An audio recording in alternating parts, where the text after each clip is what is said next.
Buenos días, estimados participantes. Le damos la bienvenida al primer Congreso de Competitividad Minera y Sostenibilidad Social. A continuación, tendremos la conferencia de la empresa Tecnocontrol con el tema Sistemas de control con variaciones de velocidad de BT y MT, a cargo de nuestro expositor, el ingeniero Michel Párraga Gutiérrez. Adelante, ingeniero Párraga, puede iniciar su presentación.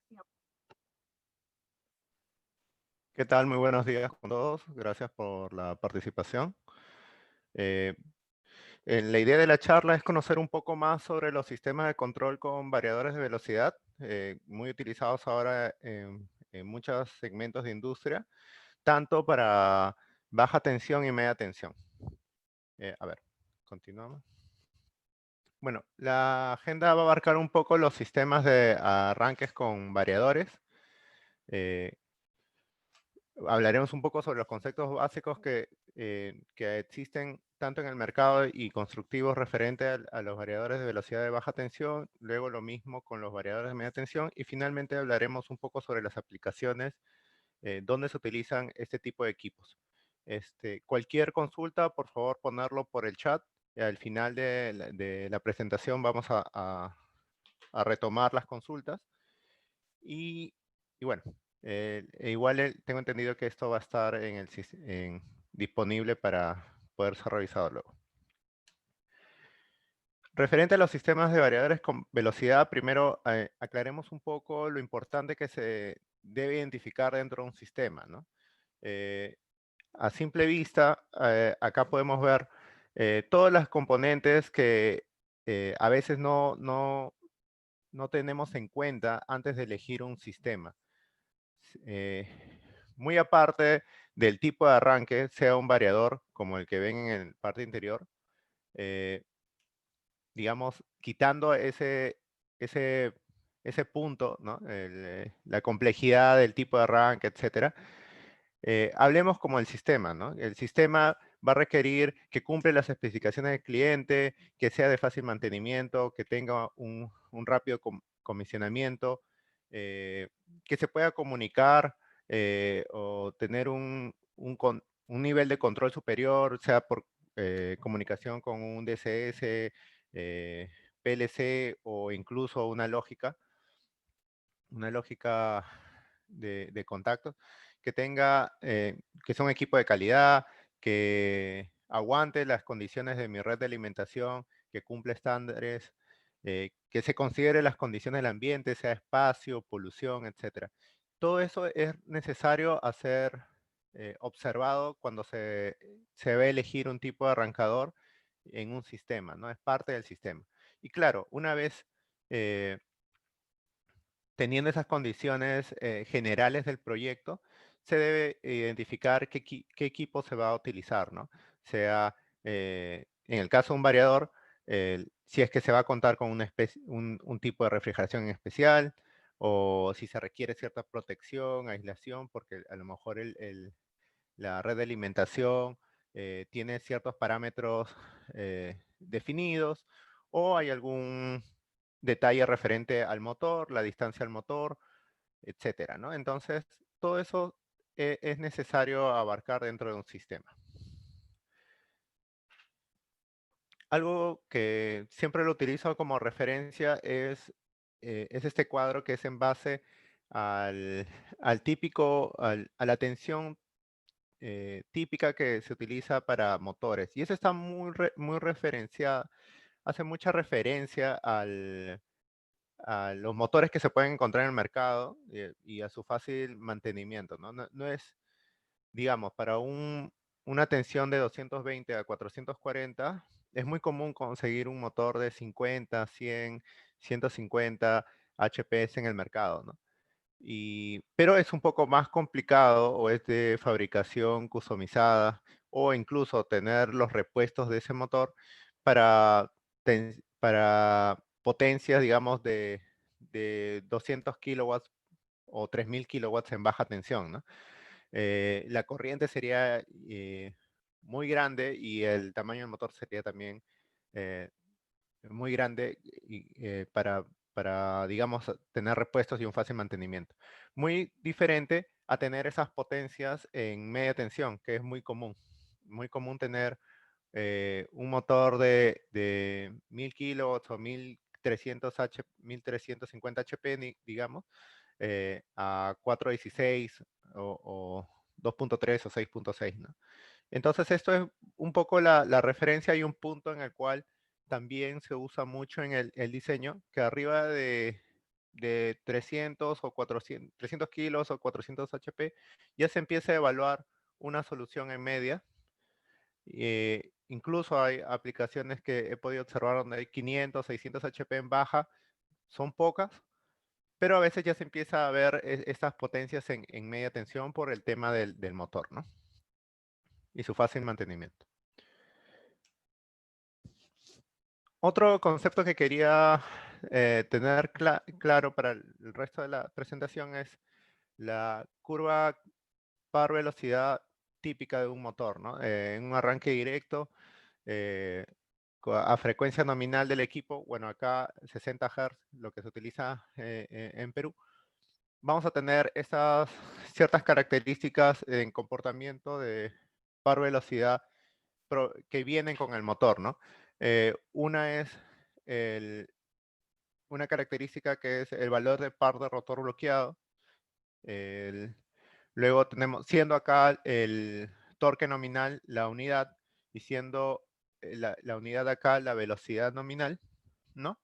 Entonces a inicio de velocidad va a haber un torque mayor a la nominal, a la cual al energizar el motor se va a tener que vencer para iniciar un, un inicio de arranque, ¿no? Luego hay un punto que es el par de actuación y finalmente, dependiendo de la carga, el torque máximo del motor, ¿no? Si dentro de esta curva el motor vence, el eje del motor más la carga, vence la rotación, por así decirlo, el arranque, ya disminuye el par máximo y se tiene el torque nominal y la velocidad nominal una vez ya arrancado, ¿no? Que es el punto nominal del motor. Esto es prácticamente la curva característica del arranque y en un arranque directo suele ser entre 5 a 7 veces el torque la corriente de arranque, perdón, la corriente de arranque sobre el nominal, ¿no?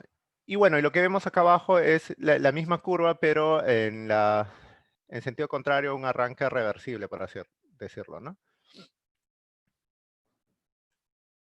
Bueno, el beneficio de utilizar un variador es que yo puedo tener esa misma curva característica que vimos a 60 Hz, que vendría a ser esta que pasa por acá, pero el variador puede reconstruir la onda y no enviar una onda a 60 Hz, sino enviarlas a diferentes frecuencias. Entonces, al final va a crear en el motor no una sola curva característica a 60 Hz, sino va a crear curvas a diferentes frecuencias. Y el beneficio de realizar esto, de enviar señales a diferentes frecuencias al motor, es poder tener diferentes curvas características en todos los rangos de frecuencia y siempre tener el torque máximo en el diferente espectro de arranque, ¿no?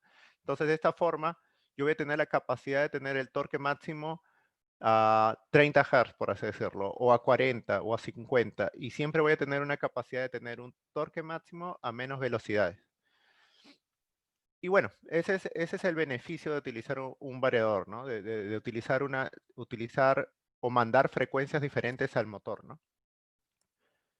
Y bueno, acá también muestro otro efecto que es pasado a la nominal, que se llama el punto de debilitamiento, ¿no?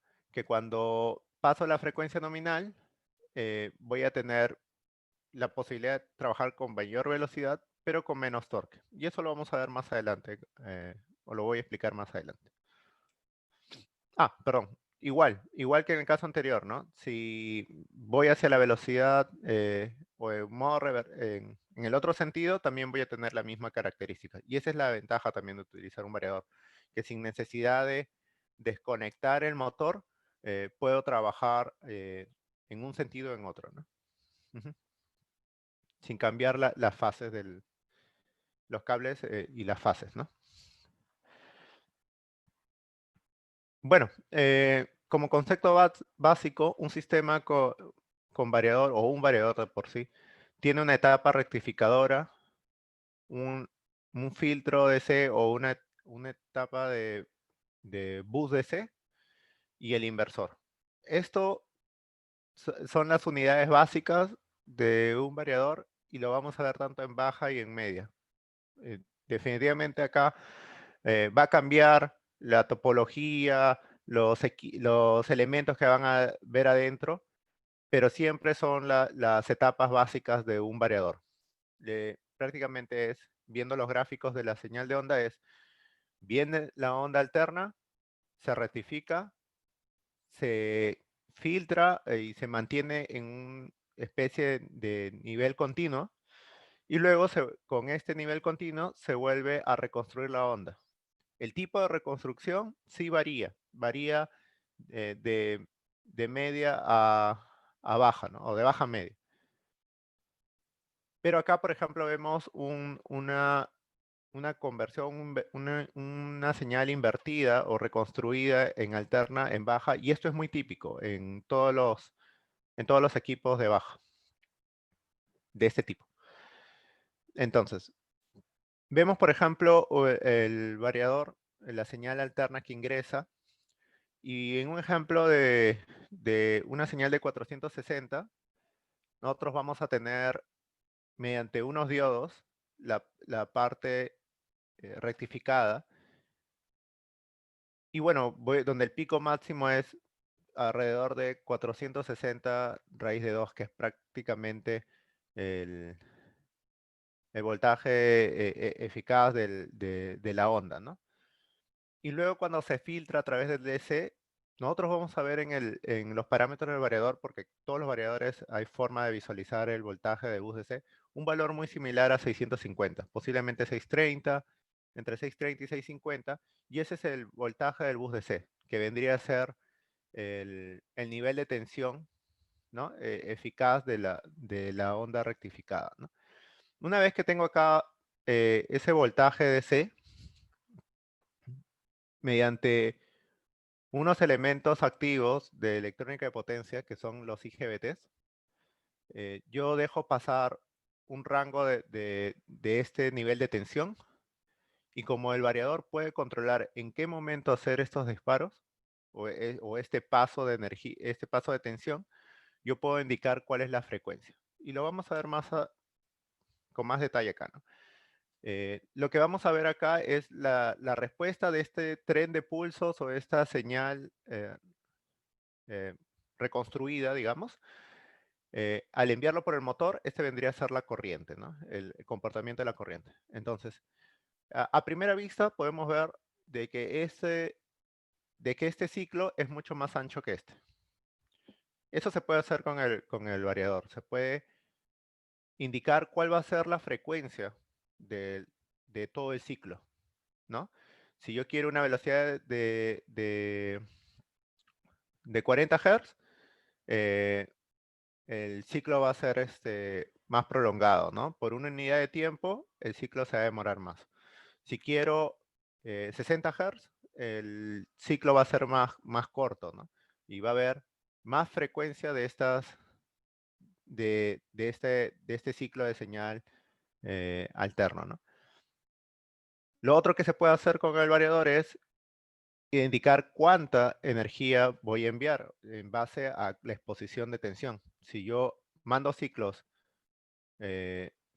muy angostos, la sumatoria de voltaje que se está enviando acá positivo hacia el motor es menor, es de menos intensidad de corriente. Si le envío ciclos más anchos, mayor energía, digamos, voy a tener mayor tensión hacia el motor, por ende voy a tener más corriente, por ende voy a tener más torque en el motor. Entonces, yo puedo controlar la cantidad de tensión que voy a enviar, como también el periodo o el ciclo o la frecuencia de señal que voy a enviar, ¿no? Y todo eso se puede gracias a que se puede reconstruir la onda, ¿no?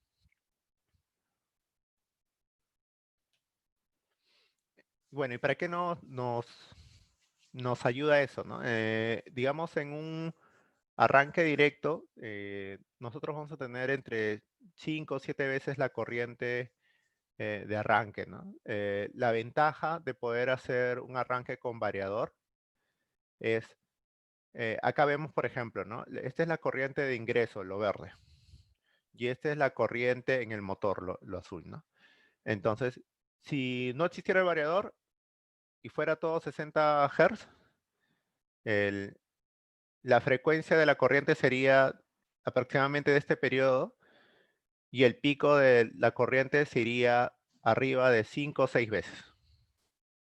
Acá yo puedo con el variador limitar a que la corriente esté por la nominal o dependiendo de la carga hasta un máximo de 150 veces, 1.5, 150% o 1.5 veces, ¿no? Y mediante una rampa empezar a darle la misma cantidad de frecuencia cerca de la unidad, pero de manera eh, más separada, ¿no? No a 60 Hz, lo puedo dar a 10 Hz, 20 Hz, 30 Hz, y se nota la corriente, eh, se va a ir magnetizando el motor, eh, bueno, el estator en base al rotor, y va a ir dándole energía, pero de manera más prolongada, ¿no? Y siempre hasta la capacidad máxima, para que brinde el torque máximo, ¿no?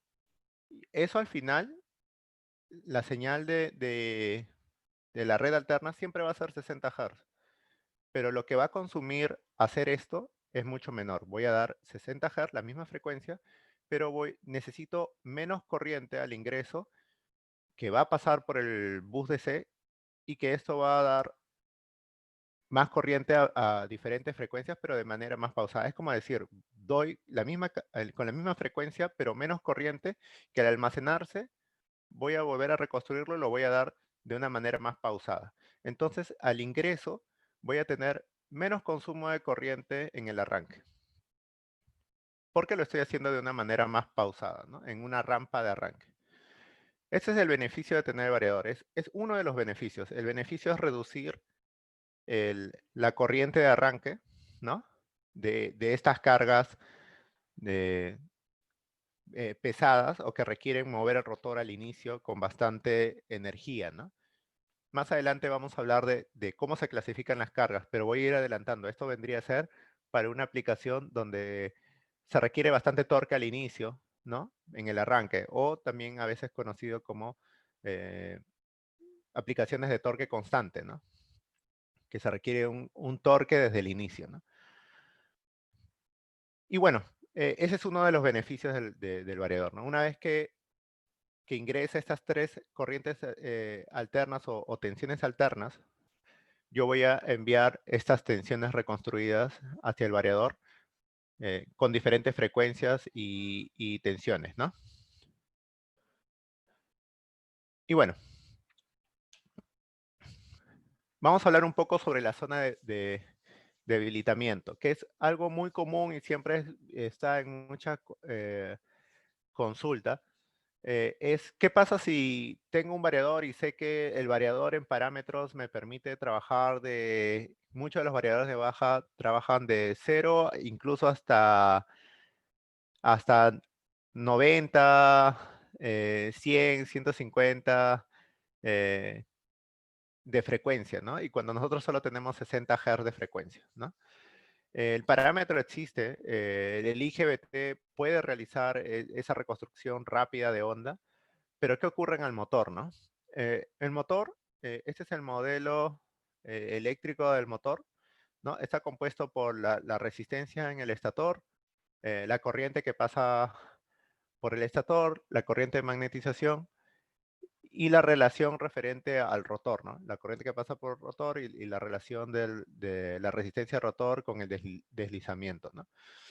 Entonces, al final en un motor asíncrono, yo voy a tener que si incrementa, al final todo esto es una resistencia, pero con ciertas características. La resistencia tiene componentes eh, inductivos que van a cambiar su valor referente a a la velocidad o a la frecuencia, ¿no?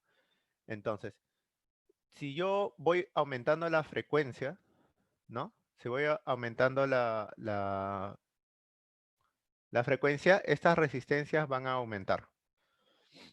Entonces, decimos que la impedancia sube. Cuanto más frecuencia, la impedancia sube. En un variador, mientras que yo voy aumentando la frecuencia, voy a ir aumentando el voltaje en una, en una curva arranque voltaje-frecuencia, ¿no? Hago mi rampa de arranque. Cuanto más frecuencia, más voltaje voy a brindar. Y luego así voy limitando la corriente también en el motor. Y voy realizando el arranque hasta que llegue a la nominal, llega el arranque. Lo mismo que habíamos visto acá, en este esquema, ¿no? Y bueno, y la corriente, al ser una relación, el voltaje va aumentando, la impedancia va aumentando, la corriente, digamos, va manteniendo esa proporción y es por eso es que yo tengo un torque constante, pero la corriente está relacionada al torque. Voy a tener aproximadamente en las diferentes voltajes y frecuencias una relación de corriente similar y siempre voy a tener el torque constante. Pero ¿qué pasa cuando estoy arriba de 60 Hz? Arriba de 60 Hz yo puedo seguir aumentando la frecuencia, pero no voy a poder seguir aumentando el voltaje, porque el voltaje siempre va a ser el máximo rectificado, que es 460 raíz de 2, ¿no? O 650, 630 en el bus DC, y no voy a poder tener más voltaje, ¿no? Entonces me voy a quedar en el mismo voltaje, pero ¿qué pasa con la impedancia? La impedancia va a seguir subiendo. Cuanto más frecuencia, la impedancia va a seguir aumentando debido a estos elementos. Y el resultado va a ser que la corriente va a comenzar a bajar. El voltaje se mantiene, la impedancia sube y la corriente empieza a bajar.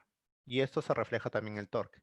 Yo puedo trabajar efectivamente en un motor de corriente nominal con frecuencia nominal 60 Hz, le puedo dar 65, 70 Hz, asumiendo que mi ventilador va a ir más rápido, pero ya no va a tener la suficiente fuerza posible como para entregar más aire. No necesariamente por ir más rápido voy a tener más fuerza o más flujo de aire, ¿no? Entonces, ese es un punto que se llama la zona de debilitamiento, que esto lo que estamos viendo es un tema eléctrico, ¿no? Porque después también hay que considerar las restricciones mecánicas, ¿no? del motor. Posiblemente el rotor, el eje, la parte mecánica tampoco acepte la vibración superior a 60 Hz. Esas son otras características que se ven con el vendor del motor. Pero siempre es bueno tener claro porque a veces hay un ventilador que se quiere tener más flujo de aire y a veces se tiene la idea de que aumentándole la velocidad voy a tener mayor flujo, cuando a veces puede ser contraproducente porque en verdad pierdo fuerza en ese ventilador. Ujú. Bueno, vamos a hablar ahora un poco más referente a baja. Lo que hemos hablado aplica tanto para baja y media tensión, ¿no? Ahora vamos a hablar referente a baja tensión. Nosotros todos los variadores del mercado tienen el siguiente esquema típico, ¿no? Tenemos una sección de fuerza separado a la sección de control o las tarjetas de control y prácticamente todos los variadores de baja tienen la parte de potencia, la parte rectificadora, el bus DC y la parte inversora, ¿no? Acá vemos uno de nuestros variadores de baja tensión, que es el DG1, donde podemos ver la parte de potencia o la etapa inversora, donde se encuentran los IGBTs. Vemos la separación de la parte de potencia que vendría a ser los IGBTs, los condensadores del bus DC y todo las barras donde va la parte de potencia separada de la parte de control, ¿no? La parte de control donde se accionan los disparos de los IGBTs, ¿no? Y luego la parte de baja o la parte de la interfase que está separada mediante una barrera, ¿no? Metálica aterrada, donde se tiene acá ya los componentes de atención de control o abajo. Y bueno, y acá tenemos el panel, el HMI, las tarjetas de entradas y salidas, etcétera, ¿no? Vemos acá también que hay un ventilador que va directamente al disipador donde están los IGBTs, que es la parte más caliente o donde más se disipa calor en un variador. El variador requiere refrigeración.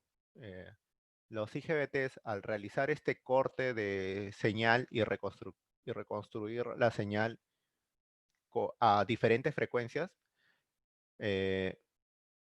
estamos hablando si quiero hacer que mi onda de 60 Hz esté compuesta por 5 o 6 partes, por lo menos habré cortado la señal 12 veces en menos de 60 Hz. Entonces, el IGBT hace cortes muy rápidos y al realizar este corte de energía, disipa calor. Ese dinamismo de hacer a grandes frecuencias el corte de señal eh, requiere que se libera calor y se requiere refrigerar, ¿no? Entonces, este es un punto que siempre se debe considerar en, en un sistema con variador, ¿no? La refrigeración.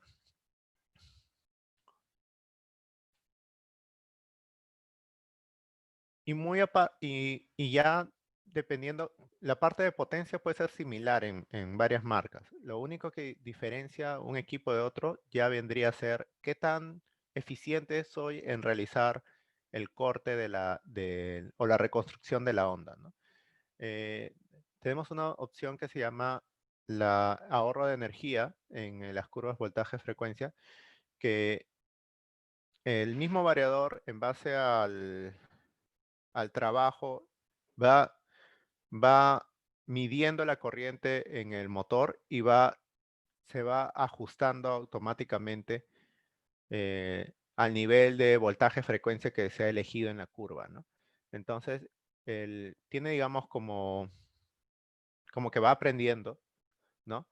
Se define 45 Hz y rápidamente puede llegar al 4%, digamos, de diferencia o de ahorro, digamos, a este punto, ¿no? Del motor, a 45 Hz.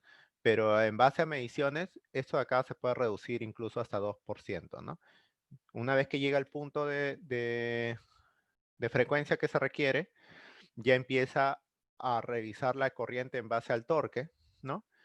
Y puede ir reduciendo la corriente, pero hasta mantener el valor de torque que se quiere, ¿no? Entonces, ese se llama la solución de control de energía, ¿no? Que se puede tener en el variador, en el DG1, y aparte tiene valores donde compara el consumo de energía versus valores nominales del motor, cuánto se estaría ahorrando versus un arranque directo, ¿no? Tanto en diario, semanal, mensual o anual, porque va registrando el periodo por el cual se va funcionando el motor, ¿no?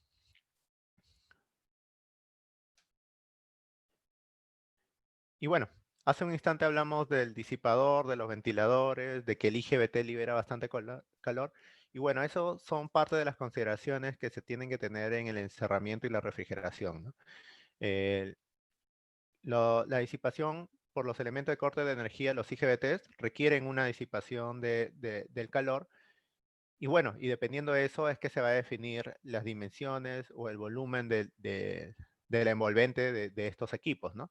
¿No? Tenemos soluciones ATEX o Eaton, bueno, eh, tiene dentro de su portafolio todo lo que es Crossheim, esta línea que es para ambientes de zona segura, clasificación zona segura. eh, y bueno, ahí, por ejemplo, poner un variador en un encerramiento de zona segura, ¿no? De clase 1, división 1, requiere que prácticamente el equipo sea sea totalmente aislado, ¿no? Que no haya la capacidad de que alguna chispa salga al ambiente, ¿no? Porque va a estar ubicado en una zona de gas, por ejemplo, ¿no? O que no es intrínsecamente seguro, ¿no? Entonces,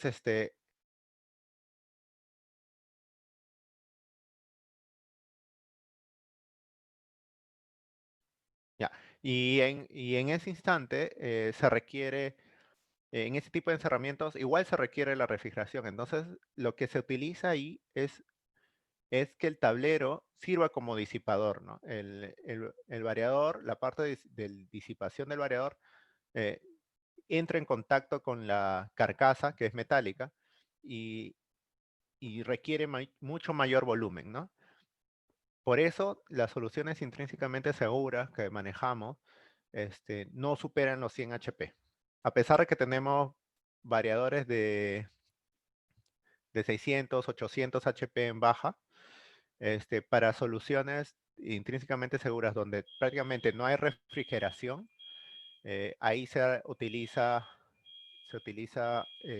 mayor volumen, ¿no? Porque la carcasa va a servir como refrigeración. De ahí tenemos las soluciones en encerramiento, donde si bien este, por ejemplo, es un NEMA 3R, donde puede ir montado en una especie tipo poste, y hay como una tapa superior, y por esta canalización que está por acá debajo, ingresaría el aire, ¿no? Pero de tal forma de que si hubiera desprendimiento de lluvia, ¿no? Hay como un techo en el equipo, ¿no? Permite cierto grado de caída de agua, ¿no? Y bueno, el variador es un elemento de control, pero igual hay toda la protección alrededor, ¿no? Que se requiere poner en el gabinete, sea el interruptor, como acá vemos una manija de un seccionador o desconectador que puede ser un interruptor o un guardamotor. Puede ir acá fusibles, algunos consideran surge protector o supresores de tensión, y bueno, eh, el transformador de control y los elementos de control en puerta, ¿no? Y bueno, hay soluciones como 18 pulsos, que vamos a ver un poco más adelante por qué se usaría 18 pulsos, donde ahí se requiere ubicar un transformador, ¿no? De potencia. Entonces ahí necesitamos dimensiones mucho más grandes, ¿no? A ver, ya hablando de 18 pulsos, ¿por qué usaríamos 18 pulsos? Y una de las razones es armónicos. Cuando hablamos de variadores, también vamos a hablar de armónicos. Y los armónicos son elementos que aparecen en el sistema. Digamos, es una respuesta a recortar la onda, ¿no? Yo al recortar la onda, al rectificar la onda, ¿no? Acá en el ingreso, y al reconstruir la onda por los IGTs, voy a realizar cortes, ¿no? Más es el efecto del corte de la onda acá realizada por los diodos. Es como abrir y cerrar una cuchilla de un breaker, ¿no? O de un seccionador. Cuando yo tengo una señal y cierro la cuchilla, de hecho voy a sentir algo en la luz que va a ser el corte de la cantidad de corriente que voy a tener en la carga, ¿no? Eh, a lo mejor las luces se van a bajar, una intensidad, ¿no?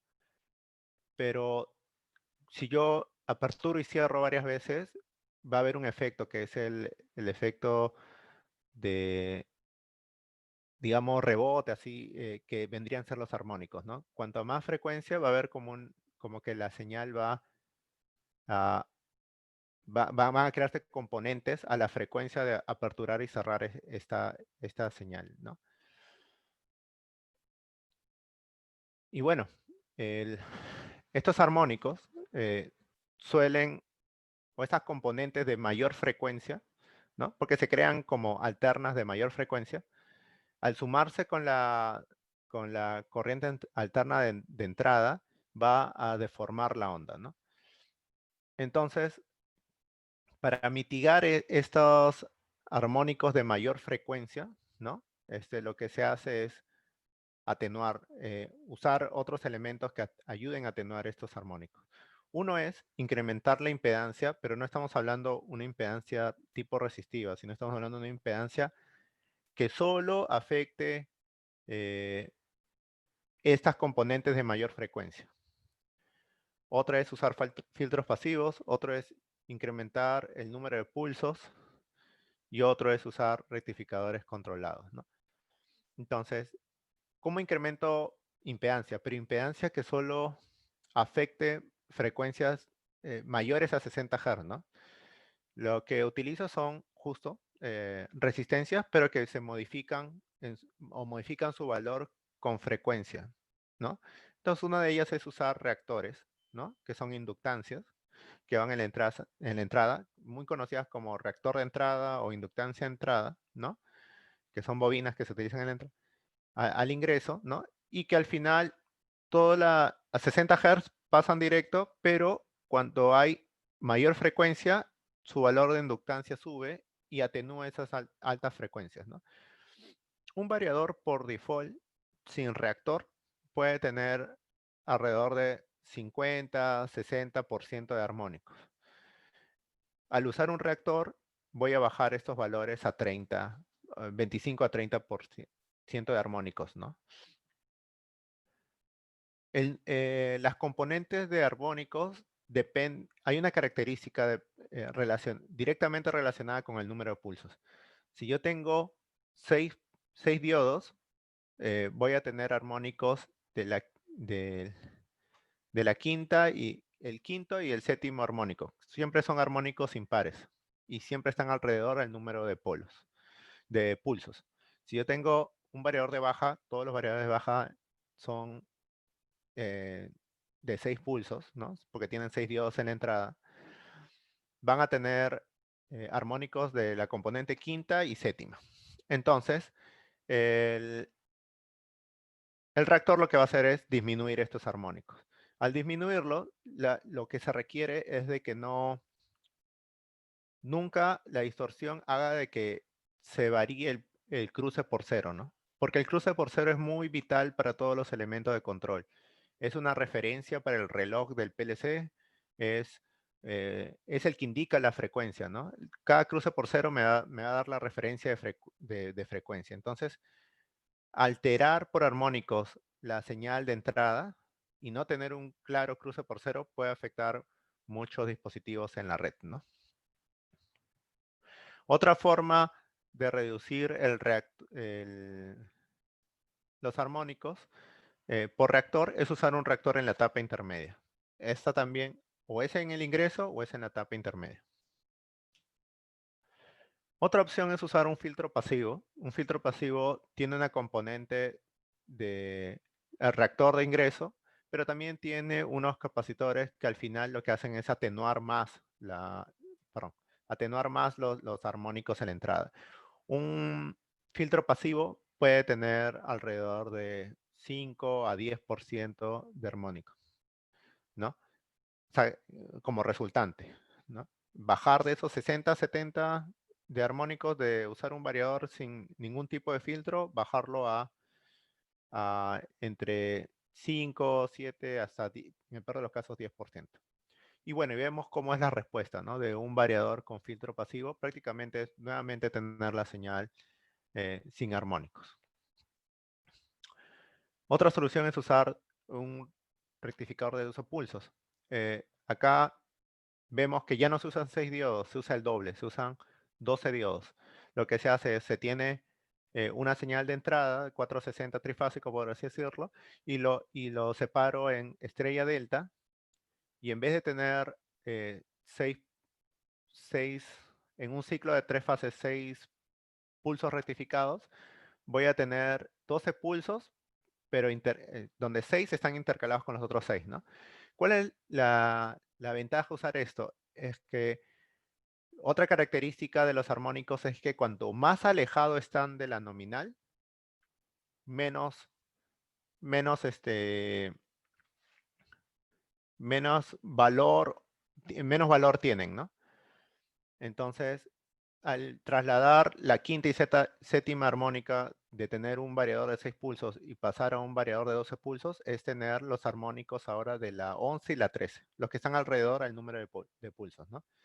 Y la 11 y la 13 tienen componentes más pequeñas, ¿no? Tienen menor amplitud y se refleja de esta forma. La ventaja es que cumple parcialmente la IEEE 519, que es un estándar que vamos a hablar un poco más adelante. Y bueno, y mejora la señal de la red porque se está reduciendo los armónicos producidos por el variador. Y por último está la solución de 18 pulsos, ¿no? Donde a costo de tener una solución un poco más grande, ¿no? Porque voy a necesitar un transformador que ingrese 3 fases y luego tenga 3 devanados en el secundario, ¿no? Eh, y cada devanado, que sabemos son 3 fases, va a pasar por un rectificador, o sea, un positivo, un negativo, un positivo, un negativo, un positivo, un negativo. Y voy a tener acá, en suma, 18 diodos, ¿no? 18 rectificadores. ¿Cuál es la ventaja? Nuevamente, me alejo más de la frecuencia nominal de 60 Hz y voy a tener armónicos en la componente 17 y 19. Y cuanto más alejado esté el armónico, más pequeño también es. Más pequeño es su amplitud, ¿no? Y de esta forma reducir los armónicos en la red. Otra forma de reducir los armónicos es el uso de filtros, ¿no? Se usa un filtro pasivo que ya habíamos hablado, pero se puede utilizar para varios variadores. Esta práctica es buena siempre y cuando estamos hablando de que estos dos variadores van a trabajar en un mismo sistema y no necesariamente va a seguir funcionando si uno falla, ¿no? Porque si uno falla, digamos, si este filtro estuvo considerado para 90 HP y cada variador es de 30 HP, uno de ellos falla, esto va a pasar a 60 y ya no estamos al 100% de carga, sino estamos al 60. Entonces, la respuesta de armónicos del, del filtro se va a ver afectado, ¿no? E incluso cuando estoy ya por debajo del 40%, o sea, si dos variadores fallaran, ¿no? Ya no voy a cumplir el nivel de armónicos que me garantiza este filtro. Una buena práctica sería un filtro por equipo, pero esta solución es viable si es que estos tres ejes trabajan de un mismo sistema y que no, si uno de ellos fallara, parara todo el sistema, ¿no? Hablando de la IEEE 519, es un estándar que habla sobre los grados de porcentaje de armónicos que se pueden tener en el sistema, ¿no? Por default habla el armónico por voltaje y el armónico por corriente, el THD y el THDI, ¿no? El THDB y el THDI. Se define tres sistemas a gran resumen, donde hay aplicación especial, general y sistema dedicado. Sistema de aplicación especial, todo lo que es hospitales, donde hay elementos que realmente requieren ese cruce por cero, como sea marcapasos o, eh, o monitores de medición, etcétera, donde requieren mayor detalle referente al armónico. El general, que es para aplicaciones industriales, ¿no? Donde está nivelado 5%, y el dedicado, bueno, estamos hablando ya casas, viviendas, ¿no? Que no es muy común. Usualmente, por una buena práctica sería tener 5% en lo que es industria, el control de armónicos, pero a veces lo que se busca en especificación es el más estricto, ¿no? Que sería el 3% en distorsión de voltaje. Referente al distorsión de corriente, es más complicado o requiere mayor detalle de lo que se suele especificar, ¿no? Muchas veces se coge el valor mínimo, que vendría a ser el 5% de armónicos de corriente. 3 de voltaje, 5 de corriente. Pero este 5% está relacionado a la relación de corriente de cortocircuito y la corriente de carga. O sea, si yo tengo una red más robusta, mucho más corriente de cortocircuito y mi corriente de carga es muy baja, puedo tener una cantidad de distorsión armónica mayor. Es aceptable, de acuerdo al estándar. pero a veces se usa el más crítico, ¿no? 5 y 3. Para todos estos análisis de armónicos, nuestra área de servicios cuenta con herramientas de estimadores de armónicos y lo que se hace es, se revisa la red, se hacen mediciones y se puede ver los perfiles de armónicos y en base a eso determinar si se requiere algún tipo de filtro pasivo o si se requiere rectificador de 18 pulsos en ciertas cargas, etcétera, ¿no? Y se hace referente a los valores, ¿no? Lo que se hace es un análisis en un punto de medición común, que es lo que en verdad pide la norma, ¿no? Que estos valores de corriente cortocircuito con carga se midan en un punto común, en un punto, en un ingreso, en el breaker principal de la planta hacia el suministro, ¿no? Referente a los variadores de media tensión, concepto básico, también se cuenta con un conversor, un inversor, un bus DC, los elementos de control y un transformador de aislamiento, ¿no? En el variador de media tensión sí requerimos reducir los armónicos por defecto. Estamos hablando de potencias y tensiones mayores, ¿no? Todo lo que quieren, lo que se desea en un variador es que nunca regenere, que no regenere armónicos a la red, que entregue una señal escalonada que no dañe el motor y que arranque y no pare por cualquier problema. Eso es lo básico que todos desean en un variador, ¿no? En un sistema de variador. Un esquema típico es muy similar a lo de baja, similar. Vamos a ver el transformador, bueno, el elemento de protección de ingreso, seccionador fusible contactor, por ejemplo, el transformador en este caso, de 24 pulsos, porque se requiere reducir armónicos, enviarlo lo más alejado, la parte rectificadora compuesta por diodos, el bus DC, donde están los condensadores, perdón, acá están los condensadores, y por último los IGBTs que van a reconstruir la onda, ¿no? Igual, recuerdo a la IEEE 519, tenemos acá un esquema básico de las diferentes soluciones de armónicos. 6 pulsos ya sabemos que no tienen armónicos muy altos, en especial los de voltaje. Para esto se necesita los filtros o reactores. Está a 12 pulsos, que en corriente está un poco superior al 5%, pero está cercano. 18 pulsos, que está dentro de los estándares de ley triple 519 en nominal. Cuando baja ya, no estoy al 100%, bajo a 90, 80, 70% de carga, sí, estos valores se pueden escapar un poco de la IEEE 519 y 24 pulsos que siempre están dentro del estándar, ¿no? Y el AFE lo pongo acá porque está muy cercano al 24, pero esto va a depender mucho del tipo de control que tenga, porque esto es un control de pulsos, pero no tanto por un desfase eléctrico como se usa en los pulsos, sino es un poco más por software, ¿no?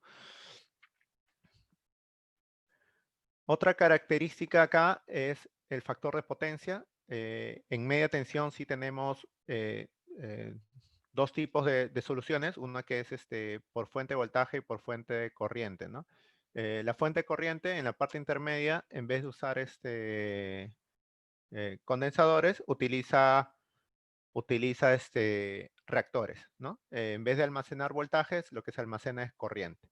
Y bueno, hay mm, eh, ciertas consideraciones. Todo lo que trabaje cerca del nominal va a trabajar de acuerdo a lo que fue diseñado, pero cuando se bajan los valores nominales, ¿no? Sí, uno varía de otro, ¿no? Por ejemplo, en el caso del capacitivo, el condensador sigue almacenando y siempre voy a tener un factor de potencia cercano a la unidad cuando voy bajando en los valores nominales. Pero si bajo en la fuente de corriente, voy a necesitar compensar eso con capacitores porque las inductancias no mantienen corriente por bastante tiempo, ¿no? Y ahí podría tener una carga más inductiva. Entonces necesito compensar dependiendo del tipo el punto de operación.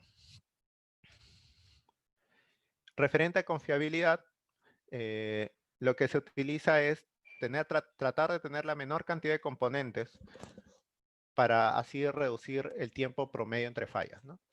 La idea es usar elementos pasivos, como en el caso de diodos, transformadores, CTs, etcétera, y usar IGBTs de media que solo requieren elementos de disparo más sencillos, ¿no? Es utilizar una señal pequeña de voltaje para que haga el disparo, y prácticamente esta es la componente. Cuando se utiliza componentes de baja para arrancar variadores de media o por fuente de corriente, se requiere tarjetas de control mucho más complejas y mayores elementos para su operación, ¿no? Entonces, acá vemos una referencia entre los diferentes sistemas que se utilizan en media, sea fuente de corriente, fuente de voltaje o 24 pulsos, ¿no? El AFE fuente de corriente, por ejemplo, utiliza capacitores, diodos, eh, capacitores, IGBTs en la entrada, IGBTs en la salida. Este valor que vemos acá es el FIT, que es un valor que viene en cada componente, en cada elemento de potencia, y indica cuánto es las fallas en el tiempo, ¿no? Failure in time. Y es el tiempo promedio en el cual un componente podría fallar, ¿no? Es un factor. Y el tiempo promedio de falla se realiza entre la suma de la cantidad de componentes, la inversa por 10 a la 9 horas, ¿no? Y con eso nos da un tiempo promedio. En un esquema de AFE, yo voy a tener alrededor de un tiempo promedio de 3.2 años de falla. Y mucho de esto se debe a que como al tener más IGBTs, ¿no? O SGCTs en este caso, porque este es un AFE de fuente de corriente, el feed del SGCT es un poco mayor y el gate driver, que es la tarjeta de disparo del SGCT, tiene muchas más componentes. Entonces, eso hace que reduzca un poco el tiempo promedio entre fallas de un esquema tipo por fuente de corriente. Versus un AFE por fuente de voltaje que tiene un tiempo promedio, perdón, este es alrededor de 1.5 años en el tiempo promedio entre fallas versus un AFE por fuente de voltaje que va a tener 3.2 años de promedio entre tiempo de falla, ¿no? Y eso es porque el gate driver del IGBT tiene menos componentes, como lo podemos visualizar. Menos componentes versus el de fuente de corriente. Y por último, tenemos el de 24 pulsos, que tiene un tiempo promedio de 5.7 años, ¿no? ¿Por qué? Porque acá ya no usamos solo la mitad de componentes de IGBTs. Solo usamos IGBTs en la parte inversora y acá usamos diodos. Y en los diodos yo no requiero un gate driver para accionarlos, ¿no?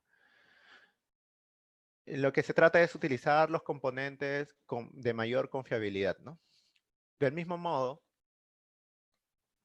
evaluemos las soluciones de IGBTs las soluciones con componentes de media tensión versus las componentes en baja. Hay soluciones para arranques de motor con celdas en baja. Lo que se utiliza es un esquema similar al variador de baja tensión que se utiliza como denominadas celdas, y estas celdas se ponen en serie de tal forma de llegar a una tensión de media. O sea, son, digamos, dependiendo de la tensión, si va a ser 416, 4.16 kilovoltios, voy a tener celdas de 1000, ¿no? Para que al sumar den alrededor de los 4000 voltios, ¿no?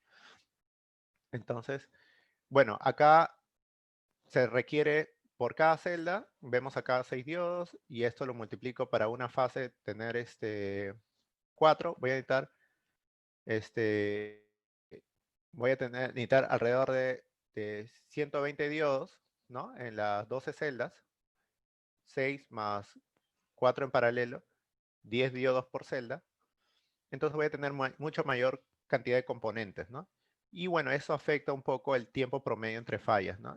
Una solución de baja tiene un promedio de 2.43 años de tiempo promedio entre fallas versus 5.7, que es el tiempo promedio entre fallas de un de una solución de media tensión con componentes de media. Y bueno, también, igual que la mayoría de soluciones, se requiere se requiere unos equipos también resistentes al arco, ¿no? Y para esto se utiliza toda una ingeniería, reforzar la plancha del equipo, ¿no? Mejorar mejorar las bisagras.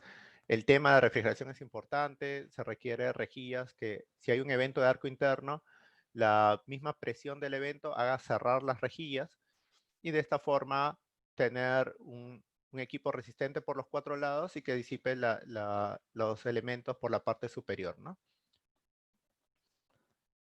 Bueno, y por último, hablar sobre las aplicaciones de los tipos de carga. Como ya habíamos comentado, es referente al comportamiento de la carga en el tiempo, en la velocidad. Puede ser constante, lineal o parabólico. Un ejemplo de lineal puede ser las bombas, eh, y, un ejemplo de constante podría ser una faja, una extrusora, un triturador, donde se requiere arrancar con carga y se requiere mayor fuerza en el torque de arranque, ¿no?